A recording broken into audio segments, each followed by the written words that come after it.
Se acabó. It's over in Spanish. Two words which have come to represent a nation's anger over just one kiss. In the aftermath of their World Cup victory, Spain's all-time top scorer, Jenni Hermoso, was kissed on the lips by the president of the Spanish Football Federation, Luis Rubiales. She later said she had not consented. The team, that they would not don the Spanish jersey again until he left his post. Protests have happened on the streets of Madrid and elsewhere as Rubiales refuses to budge and has even threatened legal action against Hermoso herself. I'm Niall Paterson, and on today's episode we'll be asking, is this Spain's Me Too moment? And if so, why is it taking till now for it to happen? Later, I'll be speaking to a Spanish journalist about the strength of feeling in Madrid and beyond. But first, let's bring in Jacqui Oatley, football commentator, journalist, expert really. Jacqui, look, what went through your mind when you first saw Rubiales kissing Jenni Hermoso? Well, I'd heard about the fury first before I saw it, and it was quite evident what it was, which was a man holding power, holding a woman's head, pulling it towards him to express his emotion, how he felt about a situation. She clearly didn't have a say in the matter. And for me personally, that nodded to everything that had gone on in the preceding few years of that federation. I think a lot of people probably saw it just as a kiss. What's the big deal? It was a moment of exhilaration. Things happen. Apologise and move on. But for those of us who've been following the Spain story over the years, not just months or weeks or since then, A, it doesn't come as a huge surprise. And B, we kind of all want to shout from the rooftops, this is not about one kiss. This is about so much more, about the imbalance of power, about the fact that these women have not had a voice. They have tried to give themselves a voice over the last years or so. They've not been listened to. Now, finally, the world is listening.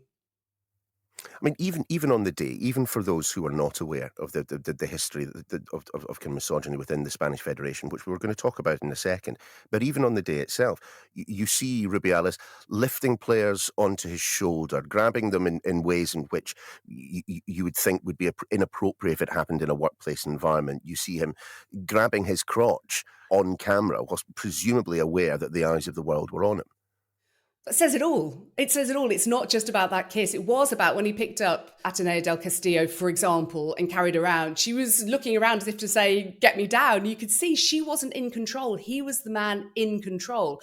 But when he grabbed his crotch next to the Queen of Spain because he was excited about a football result, which spoke to him being a success, there are just so many elements to this story. And this is not about one kiss. This is about so much more. This is about a man who has held power, who has courted power. It has been about him and his cabal of mates all wielding this power in an echo chamber and not listening to these women and not listening to anybody else about how an organisation should be run. And in those moments, those extraordinary moments, he let his guard down. He let it slip to the world what he is really like. And I'm devastated for Jenni Hermoso, for all those players that we're all talking about this now, and nobody's really talked about tactics of the World Cup final, about the skill of these players, about what they've achieved. We're talking about these guys, but I'm really hoping that in the long term, these players will see the sacrifice that they've had to make, they've not wanted to make, but the sacrifice they've had to make in giving up these moments of pure joy, basking in the glory of their achievement, that hopefully for the greater good, something will happen that means that this hasn't all been in vain.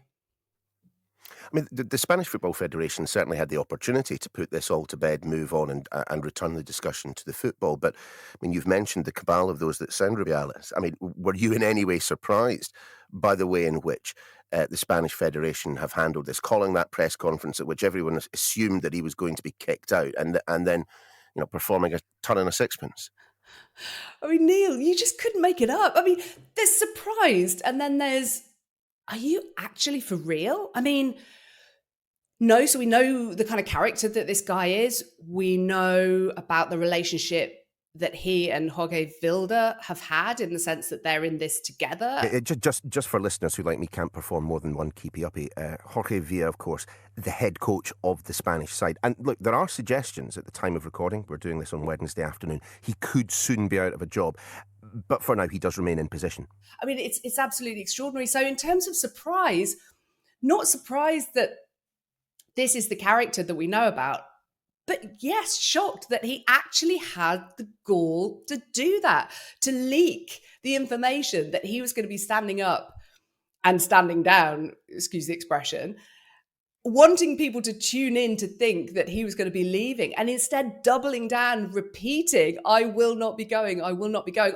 And then to have certain people on the front row clapping, including the men's first team manager as well as the women's, it was absolutely extraordinary. It has shown us in broad daylight what these guys are really like. Because he's still there, by the way, at the time of recording. He is still there in charge of the Spanish Federation, despite the 90-day ban from FIFA for now. The Spanish FA board, all men, can provoke a vote of no confidence against Rubiales at any time, but it has to be unanimous. And at least a third of the board members do not want to go that far. And look, this goes to your point about governance, doesn't it? That be it the FA, be it the Spanish Federation, be it FIFA, well, we've already heard from FIFA, the 90-day ban that you've been mentioning already. But UEFA, the governing body for European football, I mean, where on earth have they been in all this? This is what everybody's asking. Where are UEFA? Because he is a UEFA vice president, Luis Rubiales. I think most people would have expected the very least a holding statement to say, we see what's gone on, we're following it, we're monitoring we're letting FIFA deal with it. That would have been something, but we haven't heard that. And there are senior women. There's another female UEFA vice president. So people are asking, are these women allowed to speak? The head of women's football at UEFA, is she allowed to speak? Is everybody just waiting for FIFA? So this is why it's not just about a kiss, Neil. This is why it is about so much more. There are more women rising to prominence in terms of governance. Are they able to speak? And this is why at Women in Football, we're calling for more women to be not just offered leadership roles, but to be mentored into those roles, so that we don't have these kind of issues of men in their little cabal of decision-making, keeping all the money and power all for themselves. We need people like Paul Barber of Brighton, Vinay Venkatesham, the CEO of Arsenal, who are doing great things in their jobs for women around them in the men's club and on the women's side. These are the people we need to be rising to the top. And if anything good can come out of this awful situation, it has to be that we look at that imbalance of power and have more diverse voices at the table in terms of race and gender equality. Jacqui, I don't want to be pessimistic here, but I'm wondering whether there is another lever other than the passage of time to shift these deeply ingrained attitudes that we are clearly seeing in the behaviour of the Spanish Federation. I mean, look at what has happened in this country over the course of your career. And this is the point at which I have to do full disclosure. You and I did our postgraduate journalism training together many years ago back in Sheffield. And I remember when you first started out and you got that gig as the first women commentator on Match of the Day, and some of the people who commented the day after, who really should have known better, and I was lived on your behalf. Fast forward to where we are now, after X number of years, I won't mention, and things things have changed. They're perhaps not entirely where we would want them to be. I'm not saying that at all, but things have changed, and that has been through the actions of individuals like yourself, but also through the passage of time, through people becoming more used to the women's game, people taking their kids along, watching World Cups, Euros, and so on and so forth. Yeah, I think the key thing is not just to sit around and wait to be handed anything. That's my key message to my kids. And I do think that's important that we women, whether it's in terms of race and not enough black managers, for example, there's no point in saying, well, there's no point in me doing my coaching badges because I won't get any jobs. We have to make that change ourselves. We can't just put our hands up and wait for somebody to say, I tell you what, we need a woman, let's find one. Oh, there aren't any because nobody's done their journalism qualifications, for example, and nobody said, like I said at BBC Radio Leeds to my boss, can I commentate if an opportunity comes up? And unfortunately, one did come up one day in non-league football, and I did get that chance. But I asked to do so. And I kept asking, I kept pushing, and it didn't mean that I was ever going to be any good. It didn't mean that I was ever going to get anywhere, but you do have to back yourself, push yourself, do your qualifications, put yourself in a situation whereby you can be recruited and you can be put into those positions of power. This is what we need. And I think it's really, really important now, off the back of this, that we turn this into a positive and we actively recruit players coming towards the end of their careers with something to say, with an education, who want to give back, because not everybody wants to coach. Not everybody can go into a TV studio or sit behind a microphone at a football stadium. They might want to belong to a local club, put down roots and become a sporting director, for example, and be there for a few years and have an input and be a voice around a board table. They are ready to be then trained up into these club roles, to then take leading roles at clubs, to then ultimately take leading roles in UEFA and FIFA. So it's not the same people in an echo chamber with the same voices, patting each other on the back, making sure each other's okay. But it's up to us to make that happen. Thanks, Jacqui. In just a moment, we'll be heading to Madrid to see what Spain is making of the ongoing row and, of course, that famous victory.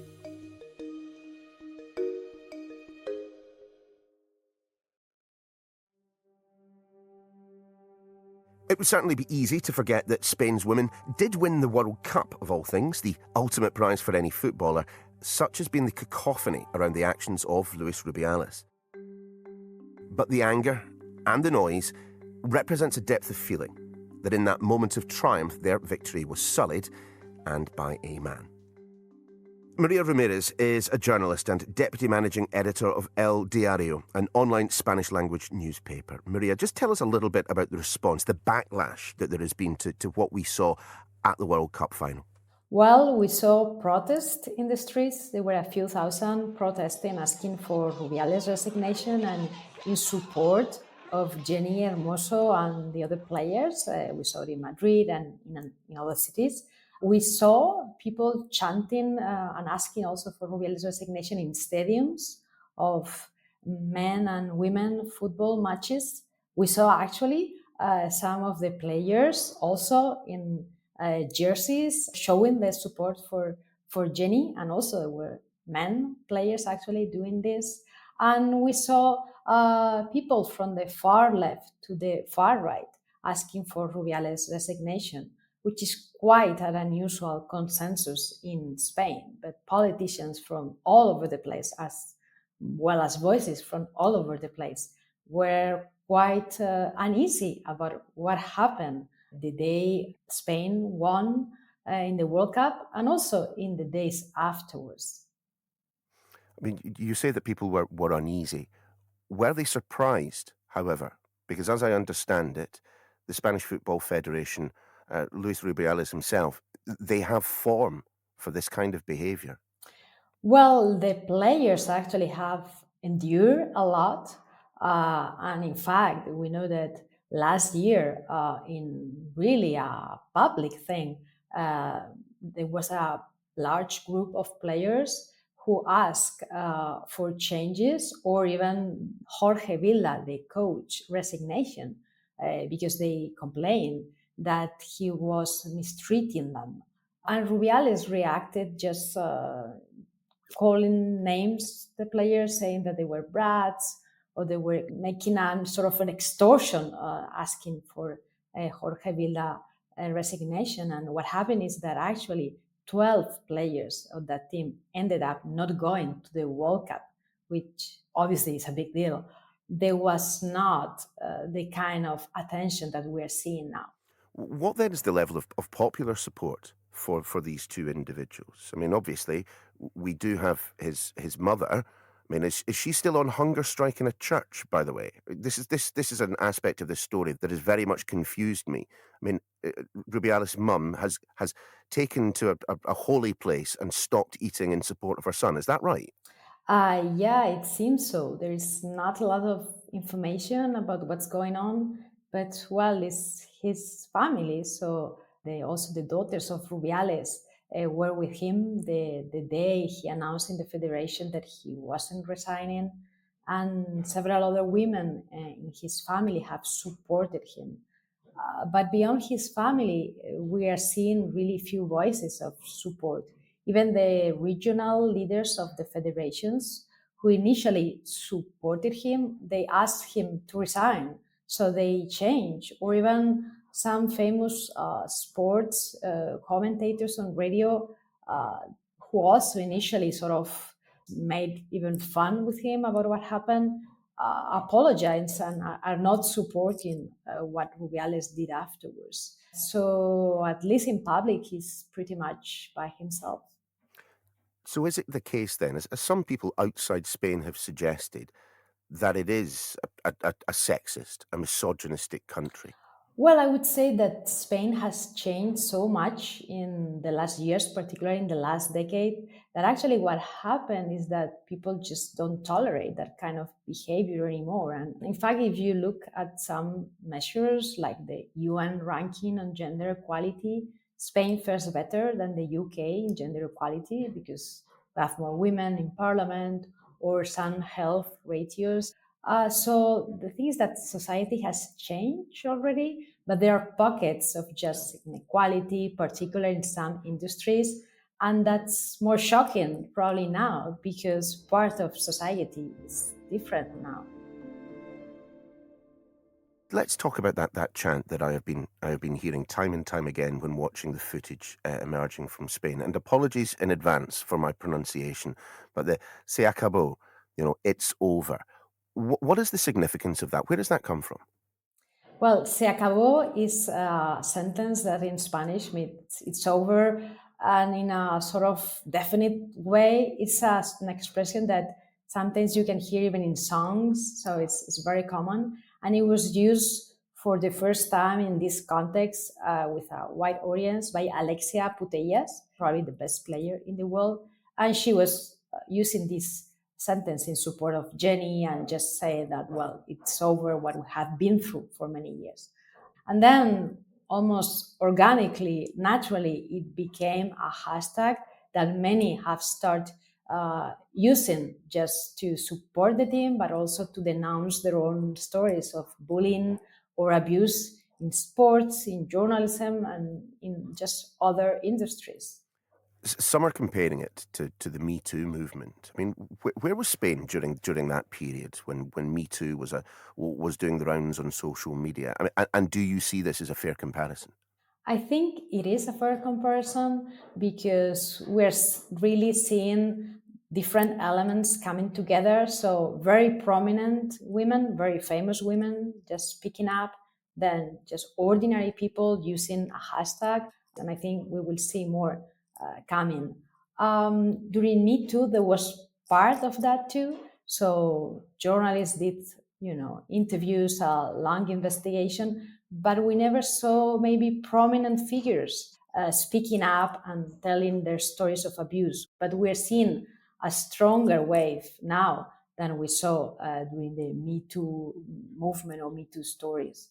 Why then do you think that this incident has provoked a far stronger response than that Me Too epiphany that many people had?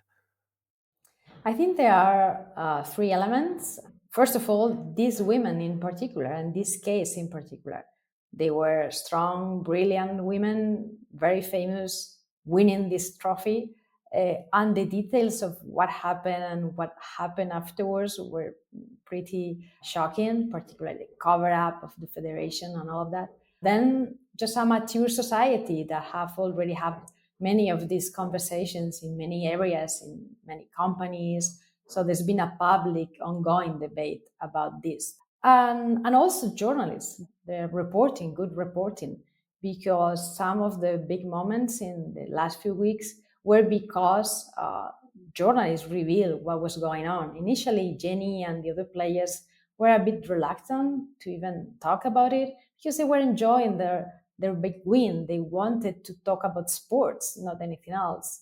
So actually, it was some of the revelations of the reporters who specialize on sports and particularly in football and women football who uncovered what was going on and talk again about some of the just abuses of the past. So all those three elements together became what is now Se Acabó. and a big movement because they were just together in time, and probably without the big win also we wouldn't be talking about this. But we shouldn't forget, Spain is, of course, football daft, and the governing body there does have an eye on the horizon. Jacqui, just back to you for a second. Spain's bid to host the 2030 World Cup, do we think that's in jeopardy now? Good question, and that's probably what they're more worried about than actually invoking any systemic change, isn't it? That's a big concern. These things don't help, but they brought it on themselves. I mentioned earlier that the FA board can provoke a vote of no confidence in Luis Rubiales. They're choosing not to do so. Around a third of them don't want to do that. So it's their choice. And a brilliant quote just last week from Lynn Williams, USA Women's International, who plays for Gotham FC in the NWSL in the United States. She said, "We shouldn't have to win to be heard." And Spain have not only had to win the World Cup, they've had to be effectively sexually assaulted on a public global stage for people to even listen. So when you're asking whether Spain should host the World Cup, a lot of people need to really look internally and think, what are we actually doing on a global stage? How are we actually making these decisions? And is it about back scratching? Is it about votes going because of certain reasons due to politics? I think we know the answer to that question. We know how much of it goes on, and it comes back to that horrible, boring word of governance. But until we have the right governance, diverse governance with people in it for the right reasons and not just to keep each other in power, then perhaps nothing will change. But we can only hope now, with a light switch being flicked on, that people are watching and observing and calling for change. We hope now that something perhaps might happen. And that's your lot for today. Thanks to Jacqui and Maria. We'll be back tomorrow. See you then.